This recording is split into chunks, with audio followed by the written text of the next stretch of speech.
একটা নির্দিষ্ট বয়সের পর ছেলেরা যেন পরিবারের বোঝা হয়ে দাঁড়ায়।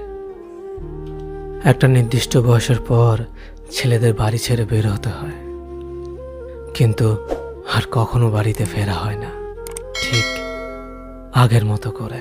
স্কুল ছুটি হলে যেমনটা বাড়ি ফিরে আসতো। একটা নির্দিষ্ট বয়সের পর ছেলেদের জন্য পৃথিবীটা কঠিন হয়ে দাঁড়ায়। কেউ পাশে থাকে না তখন। পরিবার সে তো আগেই জানিয়ে দেয়, এখন নিজের পথ নিজে মাপো। একটা নির্দিষ্ট বয়সের পর বাবা মার আদর আর পায় না আগের মতো করে। ব্যবহারে বুঝিয়ে দেয় নিজের প্রয়োজন নিজে মেটাতে পারো না, আবার আদর চাও কেন। একটা নির্দিষ্ট বয়সের পর ছেলেরা ডিপ্রেশনে ভুগতে থাকে। আর হ্যাঁ, সেটা ক্যারিয়ারের জন্য, নয়তো যে পরিবার তাকে সন্তান স্বীকৃতি দিতে লজ্জা পায়।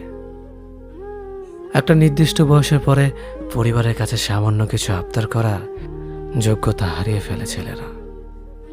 তখন মোবাইলের রিচার্জের জন্য 20 টাকা পরিবার থেকে চাওয়ার চেয়ে আত্মহত্যাটাই সহজ মনে হয়। নির্দিষ্ট একটা সময়ের পর ছেলেদের চারপাশটা ধীরে ধীরে সংকুচিত হয়ে আসে। এই সময়টাতে একটা ছেলে কতটা কষ্টে থাকে সেটা কেউ জানতে পারে না।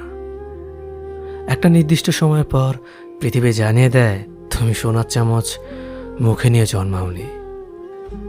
তখন পৃথিবী তোমাকে একা ছেড়ে দিবে।